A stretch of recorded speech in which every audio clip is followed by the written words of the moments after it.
What's up everybody, Jack Farr here on behalf of Box to Box Football. Today coming at you with a more transfer styled video. Manchester United are never short of being linked with some of the top players across European and world football.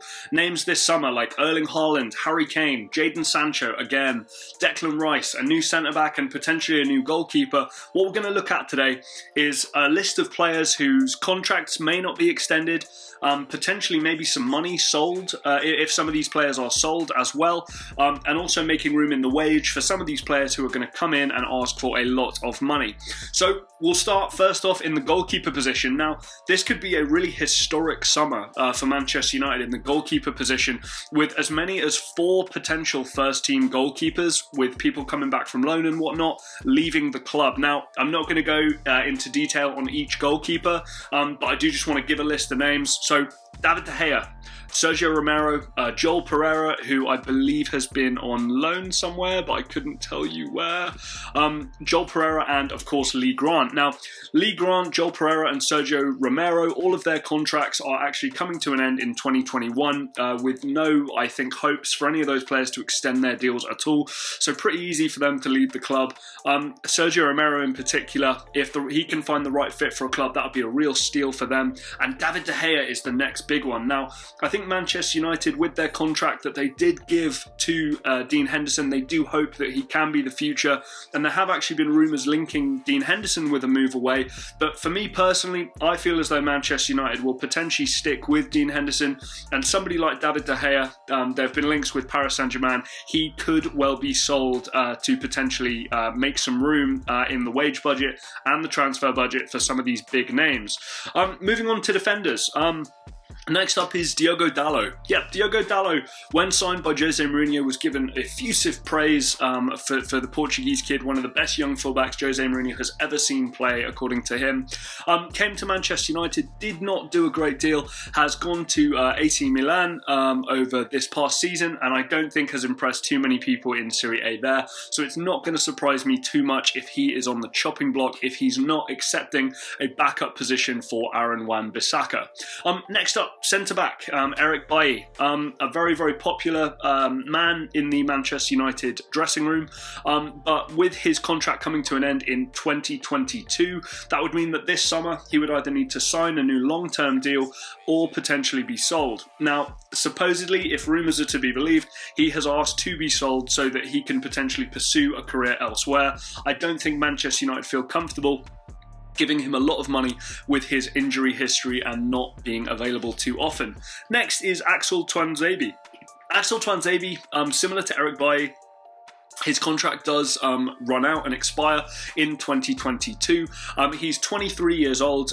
In the middle of next season, in November of next season, he will actually be 24. Should really be entering the prime of his career, playing more consistent football, and Manchester United are not using him very often. So Axel Tuanzebe is another name for Manchester United who they could be willing to sell and let go. Next up, yes, he does still actually play for the club, is Phil Jones. Signed from Blackburn however many years ago it was, supposedly injured, but I also don't think he's actually been registered for any squads. His contract expires in 2023, so still 2 years left on that deal. I don't know if any clubs are going to be willing to buy him, but it would not surprise me at all if Manchester United attempted to sell Phil Jones, even for a couple of million, just to make their money back and get him off the wage bill. Next up, moving on to some slightly bigger names, Paul Pogba. Now, obviously with Paul Pogba's extension that he did with Paul Pogba's extension that Manchester United did trigger, his contract now expires in 2022, not 2021 like it was supposed to originally. What that does mean is that there is just 1 year left on his deal. Mino Raiola and some of his quite abrasive comments, and I think quite clearly, no matter what Paul Pogba says, he does have a desire to leave. Links to clubs, yet again, Paris Saint-Germain, Real Madrid, Juventus, the usual suspects coming up there. rumours about Paulo Dybala and a swap deal of some sort. Cristiano Ronaldo has now even been linked away, coming away from the Juventus team as well. So I would expect that Paul Pogba is a real, financially very strong asset that Manchester United can use to potentially improve the squad and maybe bring some reinforcements into midfield with the likes of a Declan Rice, or maybe allowing Donny van de Beek some more playtime as well. Moving on and a little bit further up the field as well, Juan Mata. Yes, Juan Mata has been an excellent Premier League player for many years now at Chelsea, where I think he probably had the best of his career, and then at Manchester United. He's 33 now, will actually be 34 come the end of this season. His contract expires this summer. I expect Manchester United will not wish to extend that deal unless they want him just around the club helping the younger players, and Mata may choose to go back to Spain or finish his career somewhere else, potentially where he can make some money. China, America, all these kinds of places. Next up, a player who I think has been a real surprise package for the Premier League, especially since his loan at West Ham, Jesse Lingard. Jesse Lingard is a player who is arguably in the hottest form in the Premier League right now, potentially even the world, scoring, averaging like a goal a game, maybe more than a goal a game, contributing with assists as well, and really forcing his way potentially back into the England squad as well with Gareth Southgate. We know Gareth Southgate likes him.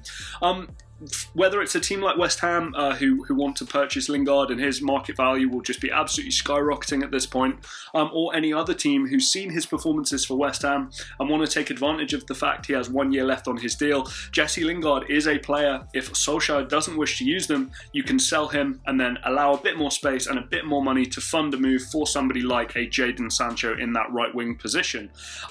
Next up, Andreas Pereira. Andreas Pereira has been on loan at Lazio this year. It's not been particularly good at Lazio this year. Lazio themselves haven't had strictly the worst season in the world, kind of about where they should be in terms of the talent of their squad. But Andreas Pereira, I don't think will have many suitors, and I don't believe Ole Gunnar Solskjaer is wanting him to fill a spot in his Manchester United squad next season. So Andreas Pereira is another player, contract expiring in 2023, who they may choose to sell now. Next up is moving on to kind of the winger position. Tahith Chong has been on loan at Bruges in, I believe that's Belgium. In Belgium, I don't believe he set anybody kind of alight there.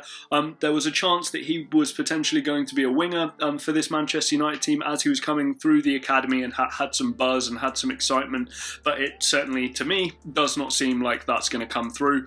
His contract expires in 2022. They failed to agree an extension, and it's not going to surprise me if Manchester United choose to cash in this summer. The final name on the list is Edison Cavani. Edison Cavani had a fantastic game against Spurs this past weekend. His contract does expire this summer, and rumours, I believe his father came out and said that he would want to play for Boca Juniors and go to Argentina and do that kind of thing. I believe there's a 1 year extension in his clause, but in his contract, but they would have to pay him a lot more money for him to stay. And if Harry Kane is potentially available, if Erling Haaland is available, chances are you're going to let somebody like Edison Cavani go to make room for somebody like, Kane, Haaland, somebody like that. A couple of other names that I'll just mention, which could have been on this list, but won't be because I don't believe that they will leave. Anthony Martial, obviously he's now injured for the rest of the season, which I think will put teams off. Hasn't had a great year, and I believe he still has some utility as a left winger, which is where Manchester United will probably continue to use him. And Dean Henderson. Yes, Dean Henderson. We realised as well that if David De Gea is not the man and Dean Henderson's not the man, they all need to go out. Oh, as I drop my phone, they all need to go out, and a new candidate needs to be brought in. Whether that is Oblak and David De Gea going back to Atletico Madrid, or Gigi Donnarumma, who still hasn't signed a new deal at AC Milan. Guys, let me know what you think. This is my kind of sell list for Manchester United if they were to try and create some funds to sign the likes of Erling Haaland, Kane, Sancho, Rice, a centre-back, potentially a goalkeeper. Let me know what you think in the comment section. Is there anybody I've missed out? Should Daniel James be on the sell list? Should Fred be on the sell list? Let me know in the comments. Drop a like. Please be sure to hit subscribe. We're trying to get to 250, and then we're going to try and get up to 500 new subscribers. Until next time, we'll see you.